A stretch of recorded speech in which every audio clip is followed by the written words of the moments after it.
Hi friends, வணக்கம். இது சாதாரணமாக ஒரு நார்மலான பக்கெட் தான், ஒரு சின்ன பக்கெட்.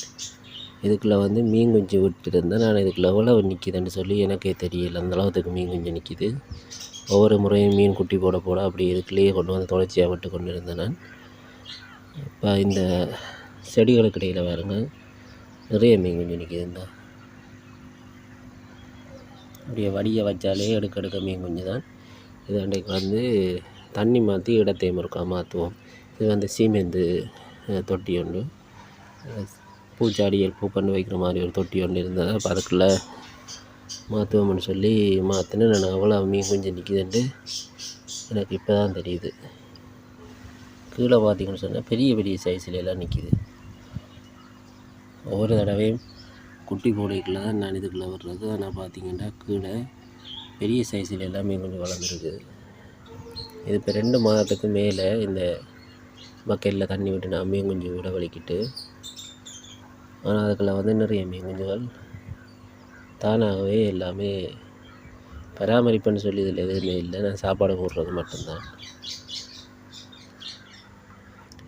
இந்த பொக்ஸ் ஸ்டைல் மரம் எல்லாமே சாதாரணமாக ஒரு சின்ன தான் இதுக்குள்ளே போட்டேன். நான் அது இவ்வளோத்துக்கு வளர்ந்துருக்குன்னு சொல்லியிருக்க.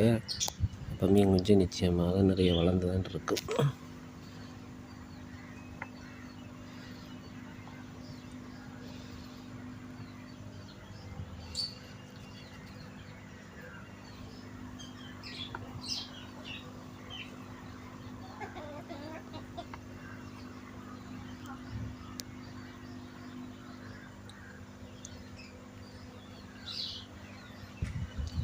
பெரிய சைஸில் ஒன்று நிற்கிது. இது எல்லாத்தையும் ஒரே நேரத்தில் விட்டதண்டில் முன்னுக்கு பின்னுக்கு குட்டி போட விட்டதால் சிலது பெரிய சைஸில் வளர்ந்துருக்குன்னு நினைக்கிறேன்.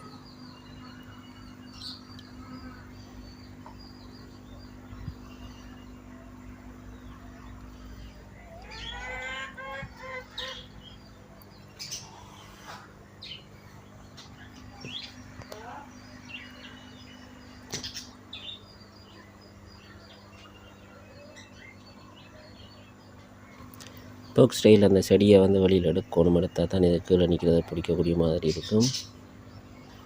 அதுதான் நிறைய மூடிக்கொண்டு நிற்கிது மேலால். அப்போ அடியில் தான் நிறைய மீன் நிற்கிது போய்.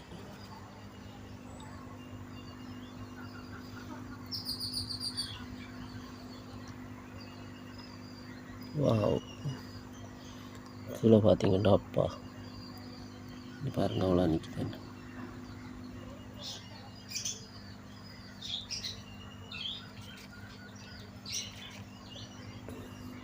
நீங்களும் இதை போல் வீட்டில் மீன் வளர்க்கலாம். இதுக்கு பெருசாக எதுவுமே செய்யணுமென்ற அவசியம் இல்லை. பெரிய செலவு எதுவும் கிடையாது.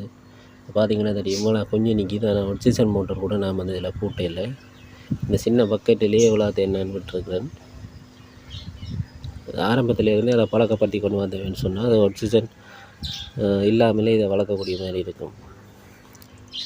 நாங்கள் ஆரம்பத்தில் ஆக்சிஜன் போட்டு காட்டுறதால தான் அது ஆக்சிஜனில் இருக்குது.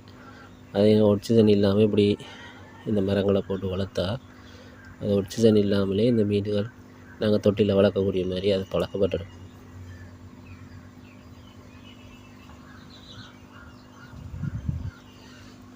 இந்த சைஸில் கூட இதுக்குள்ள ஆக்சிஜன் இல்லாமல் நிற்கிது பாருங்க, அவ்வளோ பெரிய சைஸ்ன்ட்டு.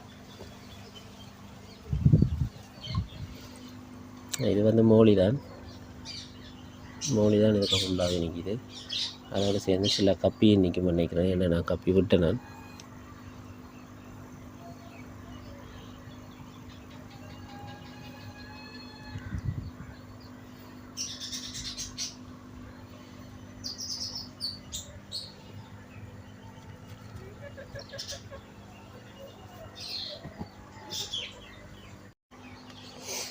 ஓகே. இப்போ பார்த்தீங்கன்னா தண்ணிக்கு அந்த பேசனில் 2 மீன் குஞ்சு எல்லாத்தையும் பிடிச்சிருக்க விட்டாச்சு. பாருங்கள் அவ்வளோ மீன் குஞ்சு நின்றுருக்குன்னு சொல்லி. அப்படி இதுக்குள்ளே ஏற்கனவே இருந்த மாதிரி அந்த பொக் ஸ்டைல் புல்லை போட்டு விட்டால் ஓகே. நான் கொஞ்சம் நிறைய போடணும். அப்போ தான் அதில் இந்த ஆக்சிஜன் கிடைக்கும்.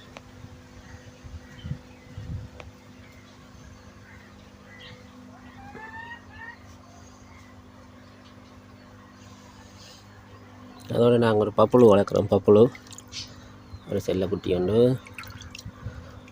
இது இப்போ 2 நாள் தான் கொண்டு வந்து அப்போ அதுக்கு பப்புளுவாண்டு வேர் வச்சுருக்கேன். வேறு அப்படியே இதோடைய திரிவேர்.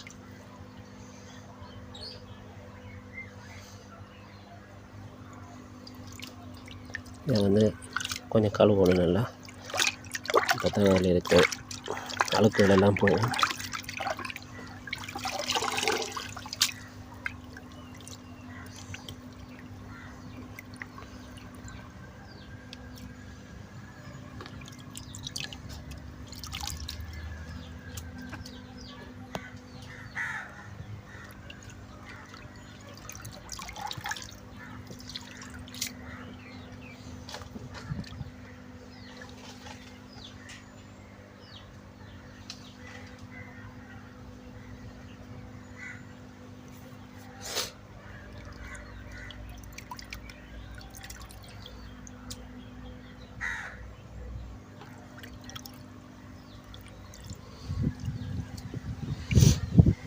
ஓகே ஃப்ரெண்ட்ஸ், இதோட இந்த வீடியோ முடிக்கிறேன்.